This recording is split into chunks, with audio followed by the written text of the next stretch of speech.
नमस्कार, मैं सुनील हालाखंडी और आप देख रहे हैं सुनील हालाखंडी का व्यूज़। बंगाल की तरफ एक बार फिर से मूव करते हैं।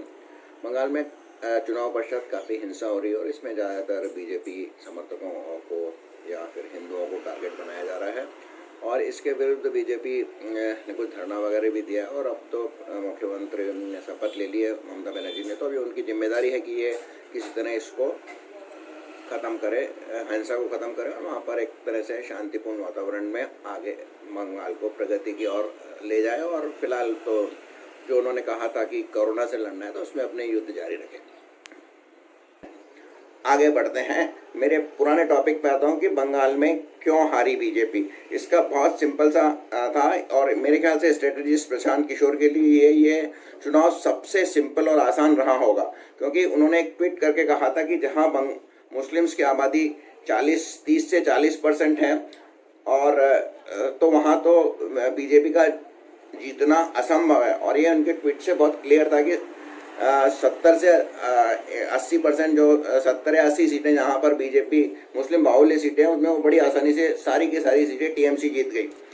बाकी जो उनका फार्मूला था कि 30% जो मुस्लिम वोट्स आएंगे और उसके अलावा केवल जीतने के लिए उन्हें 17-18% हिंदू वोटों को गार्नर करना पड़ेगा। और 18% हिंदू कभी भी अपने आप को सेक्युलर समझते हैं और वो बीजेपी और नरेंद्र मोदी से घृणा करते हैं।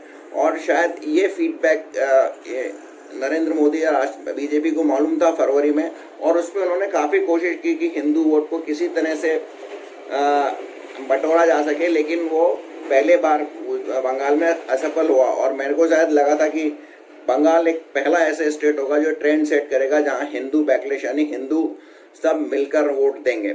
तो बेसिकली हिंदुओं ने मिलके वोट नहीं दिया और कहीं ना कहीं डर का माहौल था या फिर स्वतः ही वो ममता बनर्जी को चाहते थे।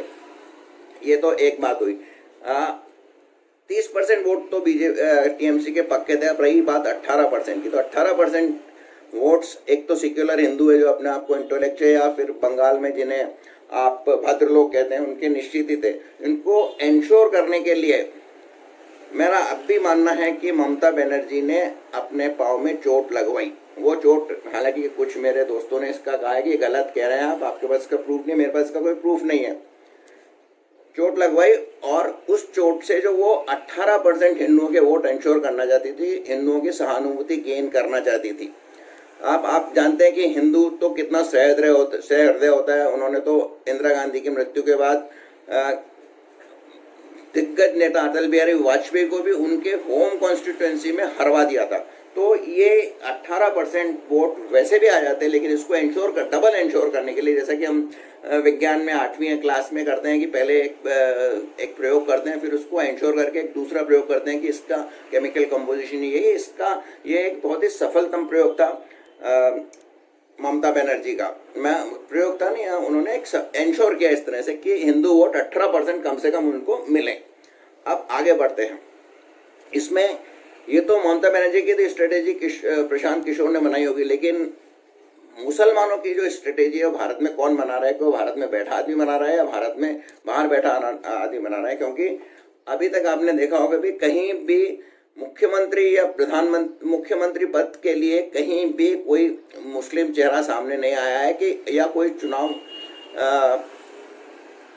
मुस्लिमों ने के किसी बड़े नेता के रूप में रचे गए हैं। वो एक हिंदू को ही आगे रखते हैं, जैसा इस केस में भी ममता बनर्जी है, उत्तर प्रदेश में मुलायम सिंह यादव या मायावती रहती है, कर्नाटका में देवगौड़ा रहते हैं, इस तरह।